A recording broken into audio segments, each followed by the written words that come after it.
আমি আপনাদের বন্ধু মিতালি। আমার কুকিং ল্যাবে আপনাদের স্বাগত। একটা নতুন খাবারের সঙ্গে পরিচয় করাবো। বন্ধুরা, আমি মিতালি, আমার কুকিং ল্যাবে আপনাদের স্বাগত। আমি আজকে ডিমের পোচকারি করব। সেই জন্য এখানে পেঁয়াজ কুচি, লঙ্কা কুচি, টমেটো, তারপরে রসুন, এইগুলো সব নিয়ে নিয়েছি। আর এখানে আমার একটুখানি কারি পেস্ট রয়েছে, বাড়িতে তৈরি করাই। ওটা আমার আপলোড করা আছে, দেখে নিতে পারেন আমার চ্যানেলে।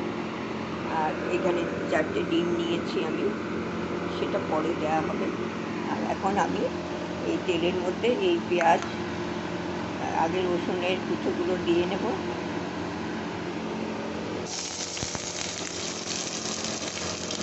তারপরে এই পেঁয়াজের কুচো সব একসাথে দিয়ে দিয়েছি আমি।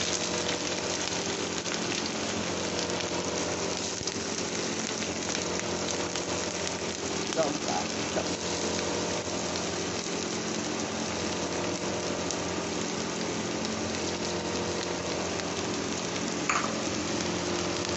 এটা হবে খানিকক্ষণ, হলে পরে আমি উঠে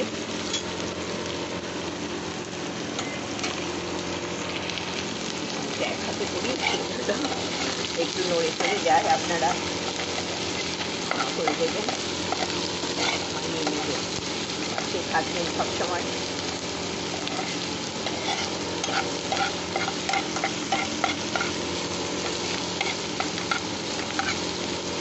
একটু দিয়ে ঢাকা দিয়ে রেখে দেবো, তাহলে পেঁয়াজটা তাড়াতাড়ি হয়ে যাবে।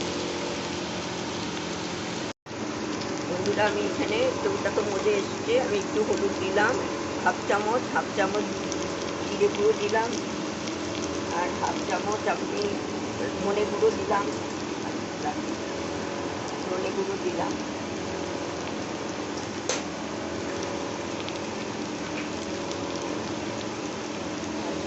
হাফ চামচ কাশ্মীরি লঙ্কার গুঁড়ো দিলাম।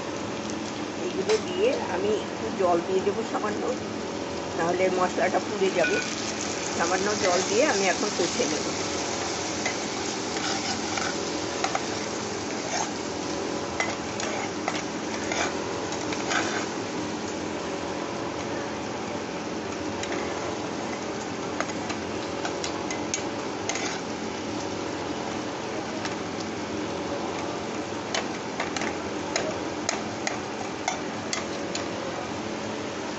আমি এই সময়ই 1 চামচ কারি পেস্ট দিয়ে দেবো।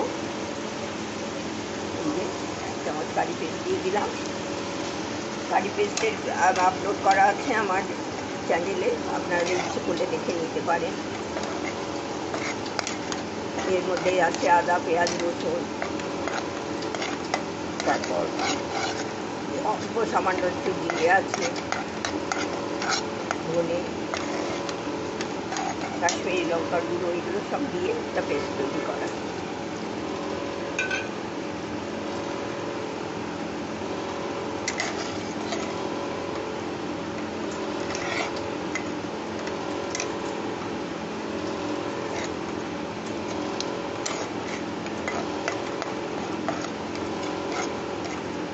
জল দিয়ে দিয়ে একটু কষে নিতে হবে 2-3 বার।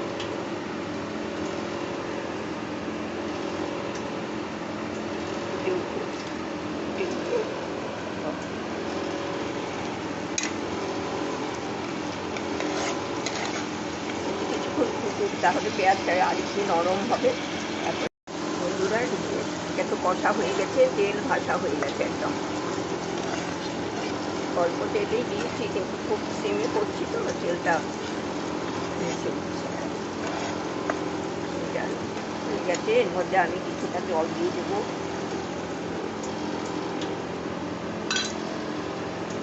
সামান্য একটু গরম মশলা গুঁড়ো দিয়ে দিচ্ছি, কারণ পোস্টটা দেওয়ার পর, প্রথম ডিমটা দেওয়ার পর বেশি নাড়াচাড়া চলবে না।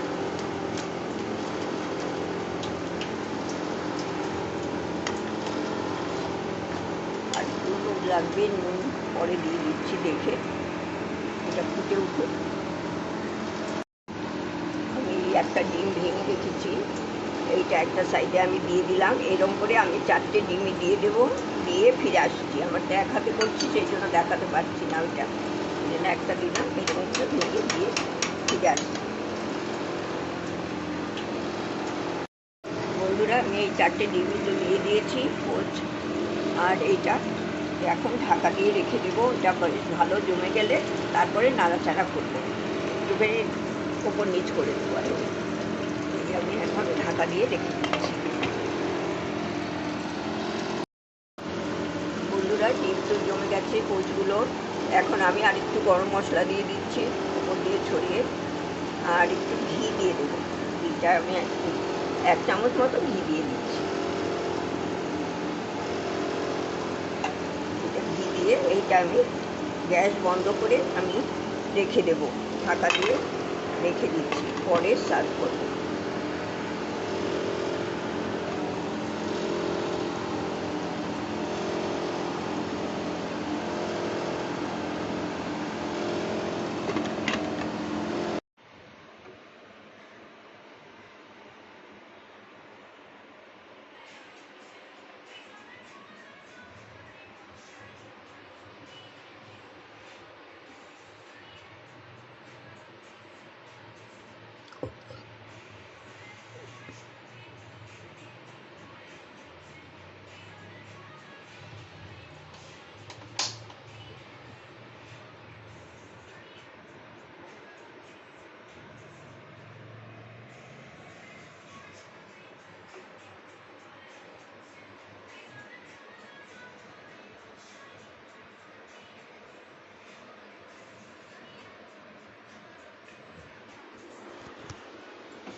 বন্ধুরা, আমার তো এইটা জমে গেছে পোচ। আর আপনারা এর উপরে ধনেপাতা দিতে পারেন, আমরা ধনেপাতা খাই না, সেই জন্য দেওয়া হয়নি। এইভাবেই এইটার উপর যখন সার্ভ করবে, এটা রুটি, পরোটা, নান, তারপর ফ্রাইড রাইস, ভাত, সবার সাথেই খুব ভালো যাবে। ওকে খুব ভালো লাগে। আমি মাঝে মাঝেই করি, আমার মেয়ে খুব পছন্দ করে, ওর জন্য করি আমি মাঝে মাঝেই। আপনাদের কাছে এটা সার্ভ করে দিলাম। পুরো ভিডিওটা দেখবেন, কেমন লাগে জানাবেন। ভালো থাকবেন, ধন্যবাদ।